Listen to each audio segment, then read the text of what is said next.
당신은 다른 사람의 목숨을 대신해서 살아갈 수 있나요? 그 무게를 견뎌낼 자신이 있나요? 오늘 이야기는 그런 무게를 짊어진 한 여성의 이야기입니다.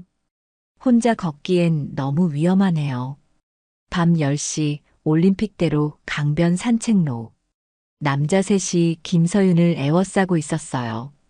군복 벗으면 그냥 평범한 여자 아니에요. 다른 남자가 서윤을 위아래로 훑어보며 비웃었습니다. 목소리에는 술 냄새가 났고 눈빛이 불순했어요. 서윤은 차분하게 상황을 파악했습니다. 남자 3명 모두 자신보다 덩치가 크고 힘이 셀 것 같았어요. 하지만 서윤은 특수부대 중사였어요. 손 치우세요. 서윤이 차분하지만 단호하게 말했습니다. 하지만 남자 중 하나가 서윤의 팔을 잡으려고 다가왔어요. 하지만 이 상황이 벌어지기까지는 긴 시간이 필요했습니다. 모든 것은 4달 전 한 여군의 악몽에서 시작됐어요. 새벽 3시, 김서윤은 또다시 차가운 땀에 젖어 잠에서 깼어요. 똑같은 꿈이었습니다. 산악훈련장에서 바위가 굴러떨어지고 누군가의 비명소리가 들리는 꿈. 그리고 자신을 밀어내며 사라져가는 한 남자의 모습. 서윤은 침대에서 일어나 거울을 바라봤어요. 32살 대한민국 특수부대 707특임단 중사. 남성 중심의 부대에서 매일 실력으로 자신의 존재를 증명해왔어요. 하지만 지금 거울 속 모습은 달랐습니다. 창백한 얼굴, 움푹 들어간 눈가, 떨리는 손끝. 4달 전 그 사고 이후로 서윤은 변했어요. 아니, 정확히는 무너졌다고 해야겠죠. 이준호 상병. 24살의 성실하고 바른 청년이었어요. 산악훈련 중 갑작스럽게 발생한 산사태에서 서윤과 함께 있었죠. 그때 준호는 서윤을 밀어냈어요. 자신은 괜찮다고, 서윤이 먼저 살아야 한다고 외치면서요. 그리고 바위 더미에 매몰돼 숨졌습니다. 서윤은 그 순간을 매일 되새겼어요. 왜 자신이 살아남았을까? 왜 준호가 자신을 구해야 했을까? 자신에게 그럴 만한 가치가 있었을까? 질문들은 꼬리에 꼬리를 물고 이어졌지만 답은 없었어요. 부대에서는 영웅적인 구조작전이라고 치켜세웠어요. 동료들은 서윤을 위로했고 상관들은 마음 단단히 먹으라고 조언했어요. 하지만 누구도 서윤의 마음을 이해하지 못했습니다. 살아남은 자의 죄책감이라는 게 얼마나 무거운지를요. 그래서 서윤은 매일 밤 올림픽대로로 갔어요. 강변 산책로, 조명이 희미하고 사람의 발길이 뜸한 곳. 거기서 서윤은 혼자 걸었어요. 아무도 찾지 않는 사각지대에서, 아무도 보지 않는 어둠 속에서. 마치 자신을 벌주는 것처럼 매일 같은 길을 반복해서 걸었어요. 서윤은 걸으면서 생각했습니다. 준호의 마지막 표정을, 준호가 외쳤던 말을, 준호의 따뜻했던 미소를. 그리고 자신이 살아있다는 사실이 죄라고 느꼈어요. 오늘도 서윤은 부대 업무를 마치고 올림픽대로로 향했어요. 평소와 다름없는 하루였지만 왠지 마음이 더 무거웠어요. 며칠 전 받은 편지 때문이었습니다. 짧은 한 줄짜리 편지. 하지만 서윤의 마음을 매일 찌르는 문장이었어요. 당신만 살아남았네요. 보낸 이는 이준호의 어머니였습니다. 며칠 전 아침 서윤은 부대 우편함에서 한 통의 편지를 받았어요. 얇고 작은 봉투였지만 서윤의 손에는 납덩이처럼 무겁게 느껴졌습니다. 발신 일란에는 이준호 어머니라고 적혀 있었어요. 서윤은 한참 동안 편지를 들여다봤습니다. 열어볼 용기가 나지 않았거든요.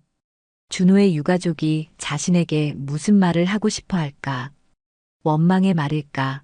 아니면 감사의 인사일까? 어떤 내용이든 서윤에게는 견디기 힘든 무게였어요. 결국 서윤은 편지를 열었습니다. 내용은 예상보다 훨씬 짧았어요. 당신만 살아남았네요. 단 한 줄. 하지만 그 한 줄이 서윤의 가슴을 칼로 찌르는 듯 했어요. 서윤은 편지를 접었다가 펼쳤다가 반복했어요. 준호 어머니의 마음이 어떨지 충분히 이해할 수 있었거든요. 소중한 아들을 잃은 어머니에게 서윤의 생존은 견디기 힘든 현실일 수도 있었어요. 왜 내 아들이 죽고 당신이 살았느냐는 질문. 서윤 스스로도 매일 자신에게 던지고 있는 질문이었습니다. 그날 이후 서윤은 더욱 괴로워했어요. 준호 어머니의 편지는 서윤의 죄책감을 몇 배로 키웠습니다. 자신이 살아있다는 것 자체가 다른 이에게 상처가 된다는 생각. 그 생각은 서윤을 더욱 깊은 절망으로 밀어넣었어요. 부대에서의 일상도 예전 같지 않았습니다. 동료들과 대화할 때도 준호 이야기가 나올까봐 조마조마했고 훈련 중에도 집중이 안 됐어요. 상관들은 서윤의 변화를 눈치챘지만 어떻게 도와줘야 할지 몰랐습니다. 트라우마 상담을 권했지만 서윤은 거부했어요. 상담으로 해결될 문제가 아니라고 생각했거든요. 서윤이 느끼는 건 단순한 트라우마가 아니라 존재 자체에 대한 의문이었으니까요. 왜 자신이 살고 준호가 죽어야 했는지, 자신에게 살아갈 자격이 있는지, 이런 질문들에는 상담사도 명확한 답을 줄 수 없었어요. 그래서 서윤은 혼자 견뎌내려고 했습니다. 매일 밤 올림픽대로를 걷는 것도 그런 방법 중 하나였어요. 강변 산책로 어둠 속에서 서윤은 자신을 벌했습니다. 추위에 떨며 걷고 외로움에 시달리며 걷고 죄책감에 짓눌려 걸었어요. 마치 그렇게 고통받으면 준호에게 미안한 마음이 조금이라도 덜해질 것 같았거든요. 하지만 아무리 걸어도 죄책감은 줄어들지 않았습니다. 오히려 시간이 갈수록 더 무거워졌어요. 준호의 얼굴도 점점 선명해졌습니다. 꿈에서 만나는 준호는 항상 미소를 짓고 있었지만 서윤은 그 미소를 마주 볼 수가 없었어요. 서윤은 준호에게 죄송하다고 말하고 싶었습니다. 자신 때문에 준호가 죽었다고, 자신이 대신 죽었어야 한다고.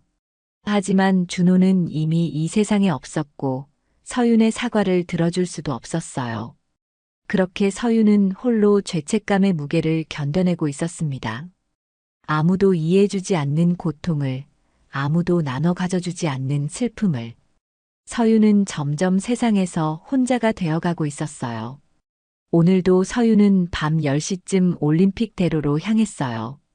평소처럼 군복을 벗고 간단한 민간 복장으로 갈아입었습니다. 회색 후드티에 청바지, 운동화. 딱히 누군가에게 보여주려는 옷차림은 아니었지만 최소한 군인이라는 신분을 드러내지 않으려는 배려였어요. 올림픽대로 강변 산책로는 여전히 어둡고 조용했습니다. 가로등 불빛이 희미하게 길을 비추고 있었지만 사람의 발길은 거의 없었어요. 서윤에게는 그런 적막함이 오히려 편했습니다. 아무도 자신을 방해하지 않는 곳에서, 아무도 자신을 알아보지 않는 곳에서 혼자만의 시간을 가질 수 있었거든요. 서윤은 천천히 걷기 시작했어요. 발걸음도 평소와 같았고 마음도 평소와 같이 무거웠습니다. 준호 생각, 준호 어머니의 편지, 자신의 죄책감, 늘 같은 생각들이 머릿속을 맴돌았어요. 그런데 오늘은 뭔가 달랐습니다. 서윤이 걷고 있는데 뒤에서 발소리가 들렸어요. 처음에는 그냥 지나가는 사람이려니 했습니다. 하지만 발소리가 점점 가까워지면서 서윤은 이상함을 느꼈어요. 한 명이 아니라 여러 명의 발소리였거든요. 서윤이 고개를 돌리자 남자 3명이 자신을 따라오고 있었습니다. 20대 후반으로 보이는 남자들이었는데 옷차림이나 분위기가 심상치 않았어요. 서윤은 걸음을 빨리 했지만 남자들도 속도를 높였습니다. 그리고 곧 서윤의 앞을 가로막았어요. 혼자 걷기엔 너무 위험하네요. 남자 중 하나가 비웃듯 말했어요. 목소리에 술 냄새가 났고 눈빛이 불순했습니다. 군복 벗으면 그냥 평범한 여자 아니에요. 다른 남자가 서윤을 위아래로 훑어보며 말했어요. 서윤은 차분하게 상황을 파악했습니다. 남자 3명 모두 자신보다 덩치가 크고 힘이 셀 것 같았어요. 하지만 서윤은 특수부대 중사였습니다. 이런 상황에 대처하는 훈련을 받았고 실전 경험도 있었어요. 손 치우세요. 서윤이 차분하지만 단호하게 말했어요. 하지만 남자들은 듣지 않았습니다. 오히려 한 명이 서윤의 손목을 잡으려고 다가왔어요. 서윤은 더 이상 참지 않았습니다. 순간적으로 몸을 돌려 남자의 팔을 꺾었고 동시에 무릎으로 옆구리를 가격했어요. 남자는 비명을 지르며 바닥에 쓰러졌습니다. 나머지 2명이 놀라서 뒤로 물러섰어요. 서윤의 움직임은 정확하고 효율적이었습니다. 무술 동작이 아니라 실전에서 적을 무력화하는 기술이었어요. 야, 이 여자 뭐야? 남자들이 당황하며 중얼거렸습니다. 하지만 서윤은 이미 다음 공격에 대비하고 있었어요. 그때 어둠 속에서 또 다른 발소리가 들렸습니다. 이번에는 한 명이었고 천천히 다가오고 있었어요. 서윤은 경계심을 늦추지 않았습니다. 또 다른 공격자일 수도 있었거든요. 하지만 그 남자는 예상과 달랐어요. 김서윤 중사 맞죠? 남자가 서윤의 이름을 불렀습니다. 서윤은 깜짝 놀랐어요. 자신을 알아보는 사람이 이런 곳에 나타날 줄은 예상하지 못했거든요. 당신은 누구죠? 서윤이 조심스럽게 물었어요. 남자는 30 정도로 보였고 얼굴에는 깊은 슬픔이 배어 있었습니다. 그리고 서윤을 바라보는 눈빛이 복잡했어요. 원망과 분노, 그리고 알 수 없는 감정들이 뒤섞여 있었습니다. 형이 죽었어요. 남자가 간단하게 말했습니다. 당신 이름이 사고 보고서에 있었고 저는 그 진실을 확인하고 싶었어요. 서윤은 남자의 말을 듣고 한순간 말을 잃었습니다. 형이 죽었다는 말, 사고 보고서에 자신의 이름이 있었다는 말. 이 모든 게 무엇을 의미하는지 서윤은 직감적으로 알 수 있었어요. 당신 형이 설마. 서윤이 떨리는 목소리로 물었어요. 이준호 상병. 제 형입니다. 남자가 담담하게 대답했습니다. 저는 이민재라고 해요. 서윤은 온몸에 소름이 돋았어요. 준호의 동생이 자신 앞에 서 있다는 사실을 믿을 수가 없었습니다. 그것도 이런 시간에, 이런 장소에서 말이에요. 민재의 얼굴을 자세히 보니 준호와 닮은 구석이 있었어요. 특히 눈매가 형과 비슷했습니다. 하지만 준호의 따뜻했던 눈빛과 달리 민재의 눈에는 차가운 분노가 서려 있었어요. 서윤은 민재가 왜 여기에 나타났는지 알 것 같았어요. 복수를 하려는 걸까? 아니면 진실을 확인하려는 걸까? 어떤 목적이든 서윤에게는 두려웠습니다. 준호의 가족을 만난다는 것 자체가 서윤에게는 큰 부담이었거든요. 저는 서윤이 말을 시작하려는데 민재가 손을 들어 막았어요. 일단 여기서 나가죠. 할 말이 많아요. 민재가 주변을 둘러보며 말했습니다. 아까 쓰러진 남자들은 언제인지 모르게 사라져 있었어요. 서윤과 민재는 강변 산책로를 벗어나 인근 24시간 편의점으로 향했습니다. 편의점 한쪽에는 작은 휴게 공간이 있었어요. 늦은 시간이라 사람도 별로 없었고 대화하기에는 적당했습니다. 편의점 조명 아래서 서윤은 민재의 얼굴을 제대로 볼 수 있었어요. 준호보다 나이가 많아 보였지만 어딘가 순수한 면이 남아 있었습니다. 하지만 슬픔과 분노로 인해 그 순수함이 비틀려 보였어요. 형 얘기 많이 들었습니다. 민재가 먼저 입을 열었어요.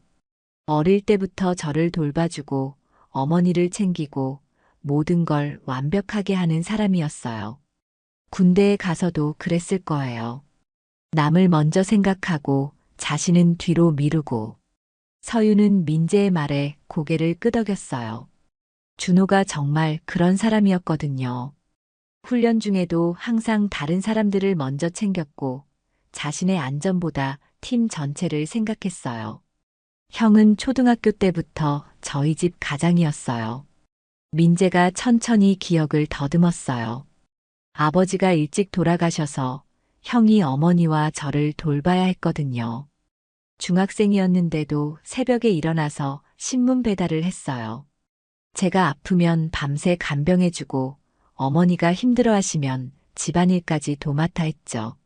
민재의 목소리에 그리움이 스며들었어요. 고등학교 때는 과외 아르바이트까지 했어요. 제 학비 벌려고요. 정작 형 자신은 대학도 못 갔으면서 말이에요. 서유는 민재의 이야기를 들으며 준호의 또 다른 모습을 알게 됐어요. 부대에서 보던 성실하고 따뜻한 모습이 어디서 나온 건지 이해할 수 있었습니다. 형이 군대 가기 전날 저한테 말했어요. 민재가 계속 이야기했어요. 이제 내가 어머니를 부탁한다고, 형이 없어도 잘 살아야 한다고. 그때는 그냥 군대 가는 거라서 그런 말하는 줄 알았는데 민재의 눈가에 눈물이 맺혔어요. 그런데 그런 형이 죽었다고 연락이 왔어요. 민재의 목소리에 분노가 섞이기 시작했어요. 산악훈련 중 사고사라고 하더군요. 하지만 자세한 설명은 없었어요. 그냥 불운한 사고였다고, 어쩔 수 없었다고만 하더라고요. 서유는 민재의 심정을 이해할 수 있었어요. 갑작스럽게 가족을 잃고 제대로 된 설명도 듣지 못한 유가족의 마음을 말이에요. 군에서 온 장교는 형식적으로만 설명했어요. 민재가 주먹을 꽉 쥐며 말했어요. 영웅적인 죽음이었다고, 국가를 위한 희생이었다고. 하지만 저는 영웅이 필요한 게 아니라 형이 필요했어요. 왜 형이 죽어야 했는지, 정말로 어쩔 수 없는 일이었는지 알고 싶었어요. 보고서에는 당신 이름만 있었어요. 민재가 서윤을 똑바로 바라보며 말했어요. 김서윤 중사. 형과 함께 있었던 유일한 생존자. 그래서 저는 당신을 찾았어요. 진실을 알고 싶었거든요. 서윤은 무엇부터 말해야 할지 몰랐어요.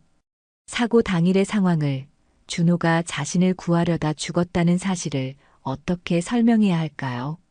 처음에는 원망스러웠어요. 민재가 솔직하게 고백했어요. 왜 형은 죽고 당신은 살았을까?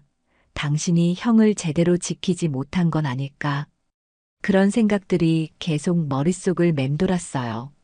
서유는 민재의 솔직한 고백에 가슴이 아팠어요. 자신도 같은 생각을 하고 있었거든요. 하지만 오늘 당신을 직접 보니까 조금 다르게 느껴져요. 민재가 서윤의 얼굴을 유심히 바라봤어요. 당신도 많이 힘들어하고 계시는 것 같아요. 형이 그런 표정을 하고 있을 때가 있었거든요. 뭔가 자책하고 있을 때 말이에요. 그날 형이 어떻게 죽었는지 말해주세요. 민재가 간절하게 부탁했어요. 저는 형의 마지막이 어땠는지 알 권리가 있다고 생각해요. 아무리 아픈 진실이라도 모르는 것보다는 나을 거예요. 서유는 깊게 숨을 들이쉬었어요. 그리고 그날의 기억을 천천히 떠올렸습니다. 산악훈련장에서의 마지막 순간들을 말이에요. 그날은 정말 평범한 훈련이었어요. 서윤이 천천히 기억을 더듬으며 말을 시작했어요. 준호 상병과 저는 팀을 이뤄서 산악 지형을 파악하는 임무를 맡았어요. 날씨도 좋았고 특별히 위험해 보이는 구간도 없었습니다. 민재는 서윤의 말을 하나도 놓치지 않으려는 듯 집중해서 들었어요. 형의 마지막 순간을 알고 싶다는 간절함이 얼굴에 그대로 드러났습니다. 준호 상병은 정말 성실한 사람이었어요. 서윤이 계속 말했어요. 임무 중에도 제가 힘들어하면 먼저 챙겨주고 위험한 구간에서는 항상 앞장서서 길을 확인했어요. 그런 모습이 당연해 보일 정도로 자연스러웠습니다. 민재의 눈가에 눈물이 맺히기 시작했어요. 서윤이 말하는 준호의 모습이 자신이 알던 형의 모습과 똑같았거든요. 사고는 정말 갑작스럽게 일어났어요. 서윤의 목소리가 조금씩 떨렸어요. 그 부분을 말하는 게 가장 힘들었거든요. 위쪽에서 바위가 굴러 떨어지기 시작했어요. 처음에는 작은 돌들이었는데 점점 커지더니 산사태처럼 쏟아져 내렸어요. 서윤은 그날의 공포를 다시 느꼈어요. 갑작스러운 상황에 어떻게 대처해야 할지 몰랐던 순간을 말이에요. 저는 그 순간 몸이 굳어버렸어요. 서윤이 솔직하게 고백했어요. 아무것도 할 수 없었어요. 그런데 준호 상병이 저를 밀어냈어요. 강하게, 정말 강하게 밀어서 안전한 곳으로 보냈어요. 민재는 숨을 죽이고 들었어요. 형의 마지막 순간이 어땠는지 상상하니 가슴이 찢어지는 것 같았습니다. 그때 준호 상병이 저한테 소리쳤어요. 서윤의 목소리가 더욱 떨렸어요. 자신은 괜찮다고, 제가 먼저 살아야 한다고 외쳤어요. 그리고 바위 더미에 매몰됐어요. 편의점 휴게 공간에 긴 침묵이 흘렀어요. 민재는 고개를 숙이고 있었고 서윤은 그 기억을 다시 떠올리느라 힘들어했어요. 저는 준호 상병을 구하려고 했어요. 서윤이 간신히 말을 이었어요. 바위들을 치우고 구조대를 불렀어요. 하지만 너무 늦었어요. 준호 상병은 이미 돌아가신 후였어요. 민재는 여전히 고개를 들지 못했어요. 형이 다른 사람을 구하려다 죽었다는 사실을, 그것도 자신보다 어린 후배를 구하려다 죽었다는 사실을 받아들이기 힘들었어요. 저는 매일 생각해요. 서윤이 떨리는 목소리로 말했어요. 왜 제가 살아남았을까? 준호 상병이 대신 죽어야 했을까? 제가 더 빨리 반응했다면, 더 용감했다면 준호 상병을 구할 수 있었을 텐데. 서윤의 눈에서 눈물이 흘러내렸어요. 4달 동안 혼자 견뎌온 죄책감이 한순간에 터져나왔습니다. 그런데 민재는 예상과 다른 반응을 보였어요. 고개를 들어 서윤을 바라보더니 주머니에서 작은 물건을 꺼냈어요. 낡은 녹음기였습니다. 이건 형이 남긴 마지막 유품이에요. 민재가 조심스럽게 말했어요. 형의 책상 서랍에서 나왔는데 전 아직 한 번도 못 들었어요. 무서웠거든요. 형의 마지막 목소리를 듣는 게. 서윤은 녹음기를 보며 놀랐어요. 준호가 그런 걸 남겼다는 사실을 몰랐거든요. 하지만 지금이라면 같이 들어볼 수 있을 것 같아요. 민재가 서윤을 바라보며 말했어요. 당신과 함께라면 형의 마지막 말을 들을 용기가 날 것 같아요. 민재의 손이 녹음기 재생 버튼 위에서 머뭇거렸어요. 몇 달 동안 들을 용기를 내지 못했던 형의 목소리를 이제 듣게 된다는 생각에 마음이 복잡했습니다. 서윤도 마찬가지였어요. 준호가 무슨 말을 남겼을지, 자신에 대한 언급이 있을지 궁금하면서도 두려웠거든요. 이 녹음기는 형이 죽기 전날 밤에 녹음한 거예요. 민재가 떨리는 목소리로 설명했어요. 형이 가끔 이런 식으로 혼잣말을 녹음하곤 했거든요. 스트레스 받을 때나 고민이 있을 때 말이에요. 서윤은 그런 준호의 모습을 상상해 봤어요. 혼자서 조용히 자신의 마음을 정리하는 준호의 모습을 말이에요. 군에서도 그런 면이 있었거든요. 어려운 일이 있을 때면 혼자 조용한 곳에 가서 생각을 정리하곤 했어요. 민재가 깊게 숨을 들이쉬고 재생 버튼을 눌렀어요. 잠시 잡음이 들리더니 익숙한 목소리가 흘러나왔습니다. 민재야. 준호의 목소리였어요. 따뜻하고 부드러운 살아있을 때 그대로의 목소리. 민재는 그 목소리를 듣자마자 눈물을 터뜨렸어요. 오늘 훈련이 좀 힘들었어. 준호의 목소리가 이어졌어요. 산악 지형이 생각보다 험해서 다들 고생했거든. 하지만 팀원들이 모두 무사해서 다행이야. 민재는 준호의 목소리에 집중했어요. 형이 얼마나 동료들을 걱정했는지, 얼마나 책임감이 강했는지가 그 목소리에 고스란히 담겨 있었거든요. 이번 훈련 끝나면 너랑 엄마랑 같이 밥 먹자. 준호의 목소리가 계속 이어졌어요. 나 꼭 휴가 나오면 가족 사진 찍고 싶다. 우리 셋이 함께 찍는 사진 말이야. 엄마가 좋아하실 것 같아. 민재는 흐느끼기 시작했어요. 형이 얼마나 가족을 사랑했는지, 얼마나 집에 돌아가고 싶어 했는지가 그 목소리에 고스란히 담겨 있었거든요. 민재야, 너 요즘 디자인 일 어째? 녹음기에서 준호의 목소리가 계속 나왔어요. 내가 하고 싶어 하는 일 찾아서 정말 기뻐.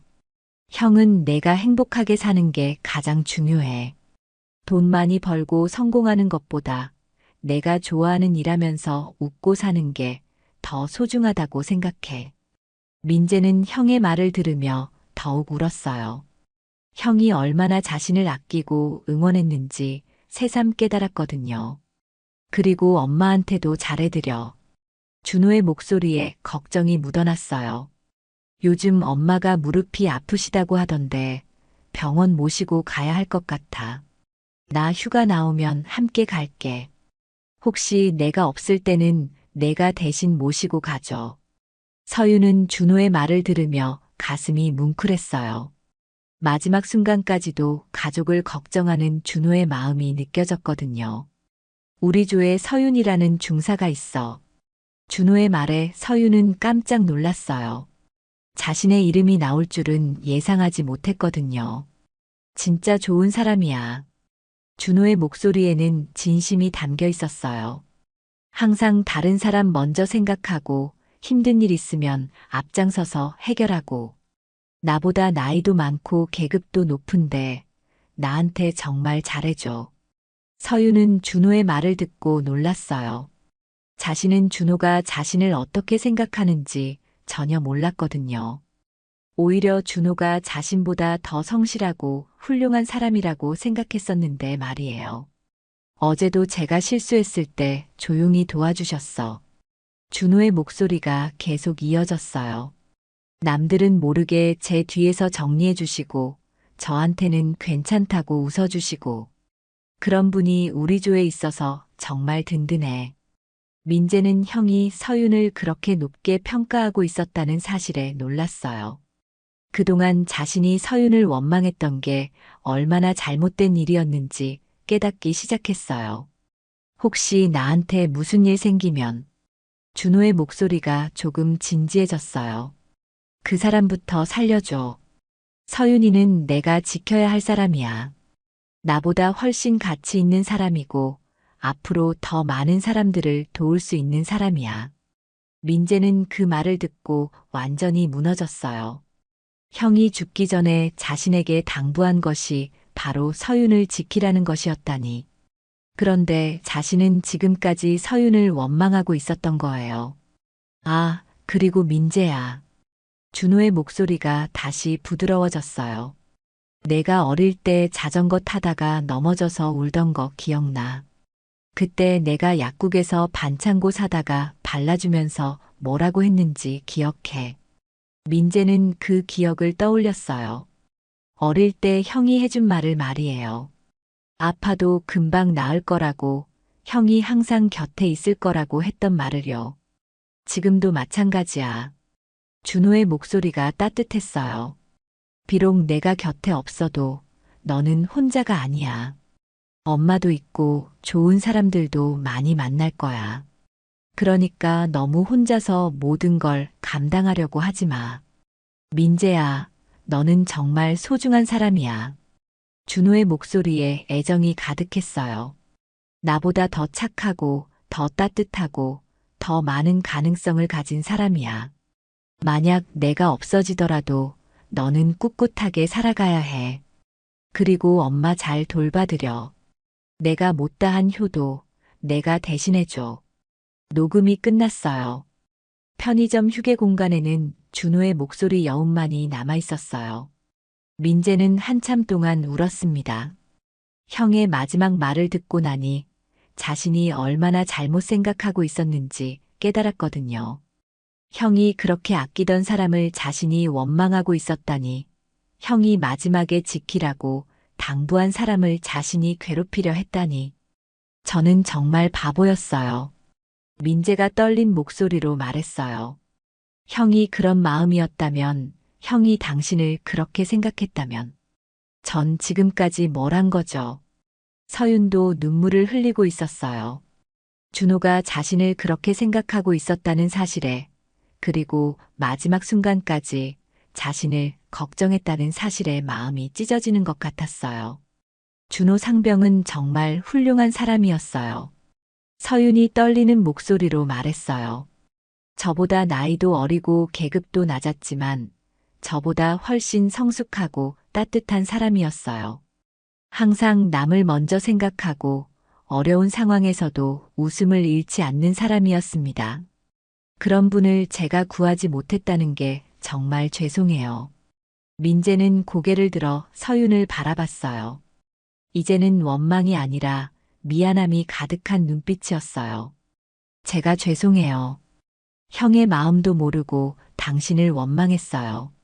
형이 그렇게 소중하게 생각한 사람을 제가 괴롭히려 했다니. 정말 용서받을 수 없는 일을 할 뻔했어요. 서윤은 민재의 손을 조심스럽게 잡았어요. 아니에요. 당신의 마음을 이해해요. 소중한 형을 잃고 혼란스러웠을 거예요. 저도 만약 같은 상황이었다면 똑같이 했을 거예요. 민재는 서윤의 따뜻한 말에 더욱 눈물을 흘렸어요. 형이 왜 당신을 그렇게 아꼈는지 이제 알겠어요. 당신도 형처럼 다른 사람을 먼저 생각하는 사람이시네요. 두 사람은 한참 동안 조용히 앉아 있었어요. 준호의 목소리가 남긴 감동과 깨달음을 각자의 마음에 새기면서 말이에요. 며칠 후 서윤과 민재는 함께 산악훈련장으로 향했어요. 준호가 마지막 순간을 보낸 그곳으로 말이에요. 둘 다 마음의 정리가 필요하다고 생각했거든요. 버스를 2번 갈아타고 산골 마을을 지나 훈련장에 도착하는 길. 그 긴 여행 동안 두 사람은 준호에 대한 이야기를 더 많이 나눴어요. 민재는 어릴 때 형과의 추억을 들려줬고 서윤은 부대에서 준호와 함께했던 순간들을 이야기해줬어요. 형이 중학교 때 제가 학교에서 괴롭힘 당한다는 걸 알고는 직접 찾아온 적이 있어요. 민재가 창밖을 바라보며 말했어요. 그때 형이 저한테 그랬어요. 세상에 혼자인 사람은 없다고, 항상 곁에서 지켜보는 사람이 있다고요. 서윤은 그런 준호의 모습을 상상할 수 있었어요. 부대에서도 그랬거든요.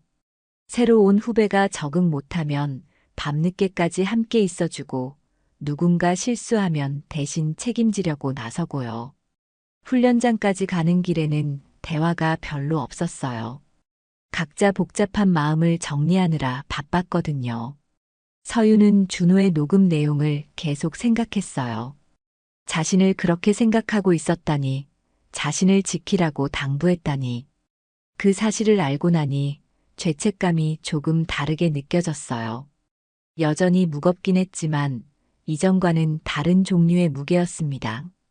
민재는 형에 대한 그리움과 후회가 뒤섞인 감정을 느꼈어요. 형의 진짜 마음을 이제야 알게 되었다는 안도감과 그동안 잘못 생각했다는 후회감이 동시에 들었어요. 훈련장에 도착하자 두 사람은 사고가 일어났던 지점을 찾았어요. 아직도 바위들이 어지럽게 흩어져 있었고 짧은 철제 난간에는 낡은 페인트 자국이 남아 있었어요. 여기가 그 자리네요. 서윤이 조심스럽게 말했어요. 준호 상병이 저를 밀어내고 자신이 서 있던 곳이에요. 민재는 그 자리를 바라보며 눈물을 흘렸어요. 형이 마지막에 서 있던 곳이라니, 그 자리에서 자신보다 다른 사람을 먼저 생각했다니. 정말 형다운 선택이었어요. 민재가 떨리는 목소리로 말했어요. 어릴 때부터 늘 그랬거든요. 자신보다 남을 먼저 생각하는 사람이었어요. 서윤은 그날의 상황을 더 자세히 설명해 줬어요. 처음에는 작은 돌들이 굴러떨어지기 시작했어요. 평소 같으면 쉽게 피할 수 있는 정도였죠. 하지만 점점 큰 바위들이 쏟아지면서 상황이 심각해졌어요. 서윤은 그날의 공포를 다시 느꼈어요. 갑작스러운 상황에 어떻게 대처해야 할지 몰랐던 순간을 말이에요. 그때 준호 상병이 제 팔을 잡더니 안전한 곳으로 밀어냈어요. 정말 강하게 온 힘을 다해서요. 저는 그 힘에 밀려서 바위에서 멀어질 수 있었지만 준호 상병은 그 자리에 남아 있었어요. 민재는 형의 마지막 순간을 상상하며 주먹을 꽉 쥐었어요. 형이 얼마나 무서웠을까, 얼마나 아팠을까 하는 생각에 가슴이 찢어지는 것 같았어요. 그때 준호 상병이 저한테 소리쳤어요. 서윤의 목소리가 떨렸어요. 자신은 괜찮다고 제가 먼저 가라고 외쳤어요. 그 목소리에 두려움은 없었어요. 오히려 저를 안심시키려는 따뜻함이 있었어요. 여기서 준호 상병이 서윤이 조심스럽게 말을 시작했는데 갑자기 뒤에서 발소리가 들렸어요. 두 사람이 고개를 돌리자 회색 바람막이를 입은 중년 여인이 조용히 걸어오고 있었어요. 서윤과 민재는 모두 깜짝 놀랐어요. 이런 곳에 누가 올 줄은 예상하지 못했거든요. 여인은 천천히 다가와서 두 사람 앞에 섰어요. 손에는 작은 꽃다발을 들고 있었고 얼굴에는 깊은 슬픔이 배어 있었어요. 그리고 서윤을 바라보며 입을 열었어요. 김서윤 중사시죠. 여인의 목소리는 차분했지만 슬픔이 배어 있었어요. 서윤은 여인이 누구인지 직감적으로 알 수 있었어요. 며칠 전 들었던 녹음기 속 준호의 말 때문이었습니다. 엄마를 잘 돌봐달라던 준호의 부탁이 떠올랐거든요. 혹시 준호 어머니이신가요? 서윤이 조심스럽게 물었어요. 여인은 고개를 끄덕였어요. 그리고 민재를 보며 작은 미소를 지었어요. 민재야, 여기서 뭐하니? 민재는 어머니를 보자 울음이 터져 나왔어요. 몇 달 동안 형의 죽음으로 괴로워하면서도 어머니를 제대로 위로해드리지 못했다는 죄책감이 있었거든요. 엄마, 죄송해요. 민재가 어머니에게 다가가며 말했어요. 형 일로 엄마한테 신경 못 써드렸어요. 혼자서만 괴로워하고 엄마 마음은 헤아리지 못했어요. 준호 어머니는 민재의 머리를 쓰다듬어 주었어요. 그리고 서윤을 다시 바라봤어요. 그건 제 아들의 목소리였군요. 어머니가 서윤에게 말했어요. 며칠 전 민재가 집에 와서 녹음기를 들려줬어요. 그때서야 알겠더라고요. 우리 준호가 어떤 마음이었는지. 어머니는 꽃다발을 바위 아래 조심스럽게 놓았어요. 흰 국화꽃이었는데 준호가 생전에 좋아했던 꽃이었어요. 저도 처음에는 원망스러웠어요. 어머니가 솔직하게 말했어요. 왜 내 아들만 죽었을까? 왜 다른 사람은 살고 내 아들은 죽었을까? 그런 생각들이 밤마다 저를 괴롭혔어요. 서윤은 어머니의 말을 들으며 마음이 무거워졌어요. 자신 때문에 아들을 잃은 어머니가 어떤 심정일지 상상할 수 없었거든요. 그래서 당신한테 편지를 보냈어요. 어머니가 서윤을 바라보며 말했어요. 당신만 살아남았다고 쓴 그 편지 말이에요. 보내고 나서도 후회했어요. 너무 원망스러운 마음을 그대로 드러낸 것 같아서요. 전 보고 싶지 않았어요. 어머니가 솔직하게 말했어요. 아들을 살리지 못한 사람을 만난다는 게 힘들었어요. 하지만 민재가 녹음기를 들려주고 나서 생각이 바뀌었어요. 이젠 와야겠더라고요. 어머니는 서윤에게 한 걸음 다가왔어요. 그 아이 어릴 때부터 새벽에 눈 뜨면 제 방부터 들여다봤어요. 제가 아프면 혼자서 죽을 끓여주고 밤 늦게 먹으면 혼자 상 차려주던 아이예요. 어머니의 목소리에 그리움이 가득했어요. 아들에 대한 사랑과 자랑스러움이 묻어났어요. 중학교 때는 제가 무릎이 아프다고 하니까 용돈 모아서 파스를 사다 주기도 했어요.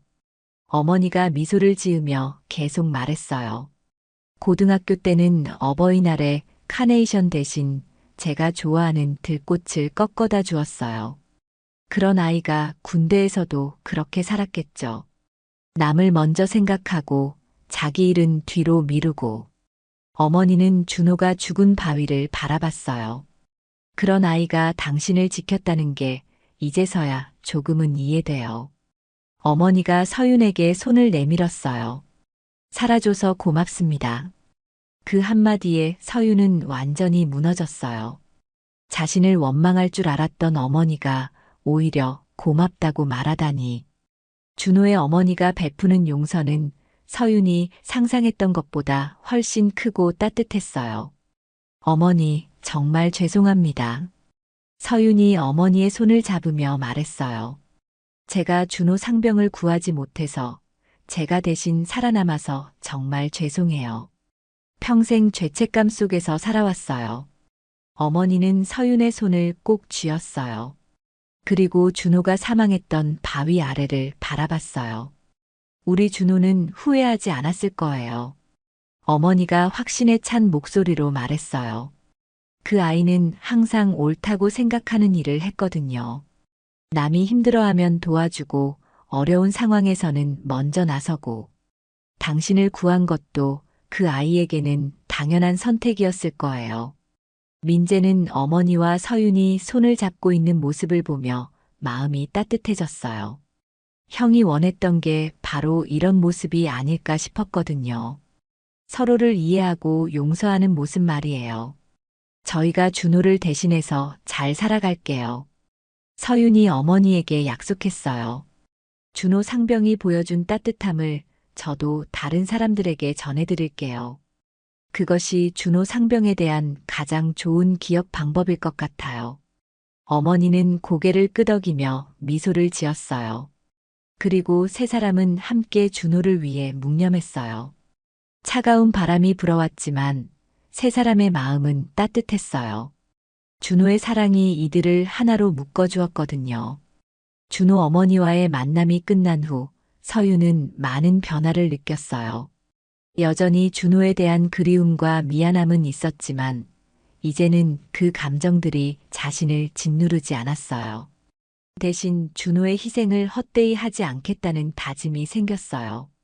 민재도 마찬가지였어요. 형의 진짜 마음을 알고 나니 이제는 슬픔보다 고마움이 더 컸어요.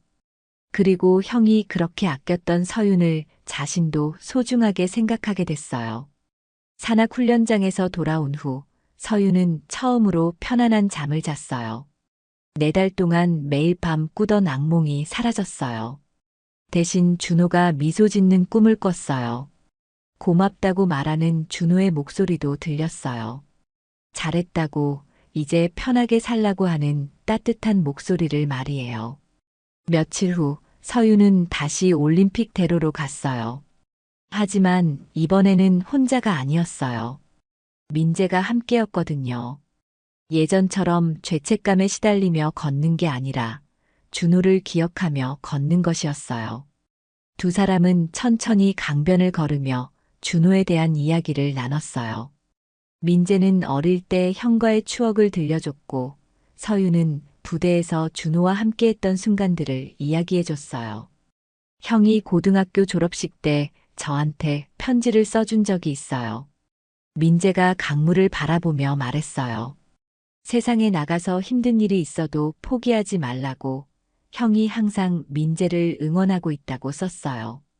그때는 그냥 형다운 말이라고 생각했는데 지금 보니 정말 소중한 메시지였어요.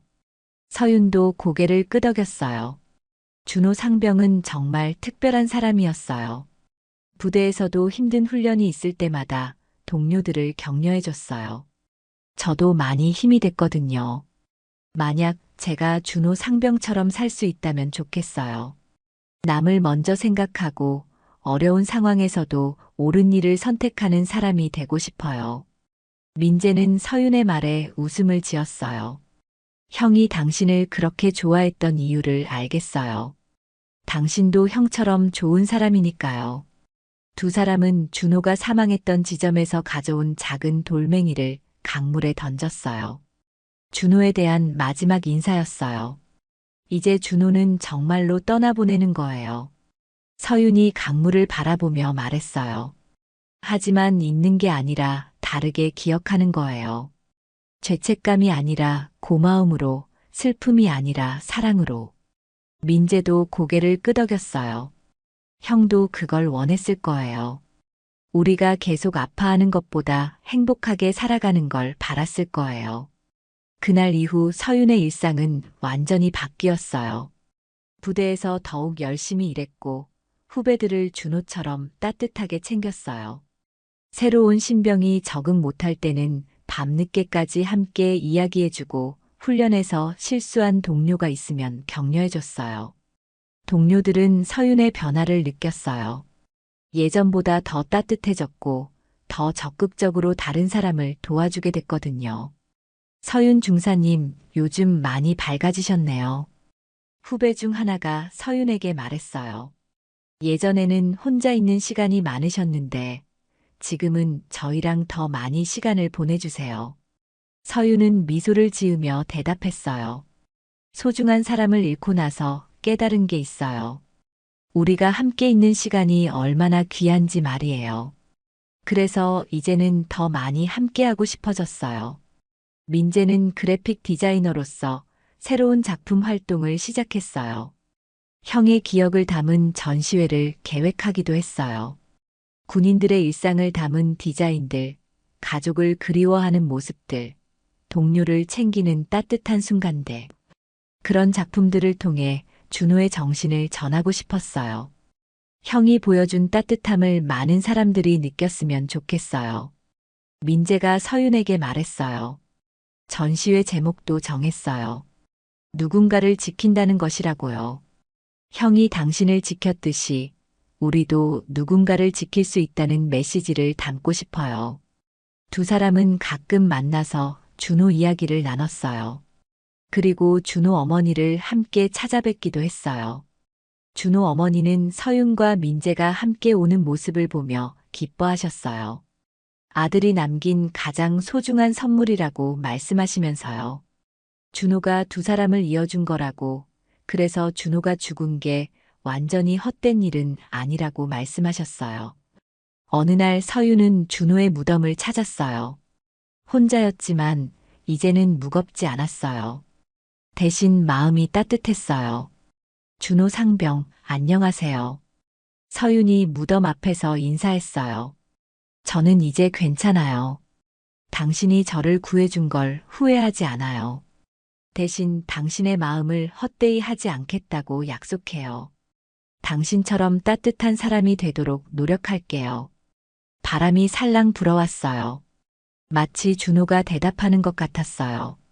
서윤은 무덤에 흰 국화꽃을 놓고 돌아섰어요.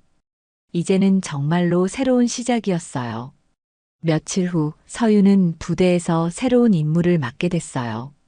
신병 교육을 담당하는 교관직이었어요. 새로 들어온 젊은 군인들을 가르치고 돌보는 일이었어요. 서윤은 그 임무를 기쁘게 받아들였어요. 준호가 보여준 따뜻함을 후배들에게 전해줄 수 있는 기회라고 생각했거든요. 첫 교육 시간에 서윤은 신병들에게 말했어요. 군대 생활은 힘들 거예요.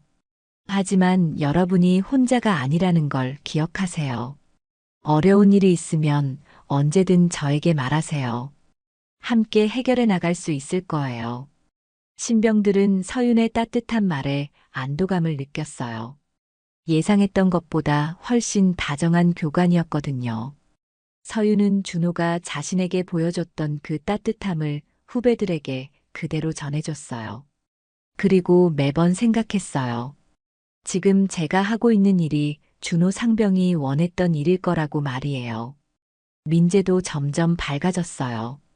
형의 죽음을 슬퍼하는 대신 형의 정신을 이어가는 일에 집중했어요. 전시회 준비도 잘 진행됐고 많은 사람들이 관심을 보여줬어요. 특히 군인 가족들이 많이 찾아와 형의 이야기에 감동받았어요. 한 사람의 희생은 또 다른 이의 시작이 됩니다. 그리고 진심은 때로 시간이 지나서야 들리죠. 준호의 진심은 4달이 지나서야 전해졌지만 그 진심은 서윤과 민재 그리고 준호 어머니의 마음을 치유했어요. 이제 세 사람은 준호를 그리워하지만 아파하지 않아요. 대신 준호가 보여준 사랑을 기억하며 더욱 따뜻하게 살아가요. 그것이 준호가 진짜로 원했던 일이니까요. 그리고 서윤은 알았어요.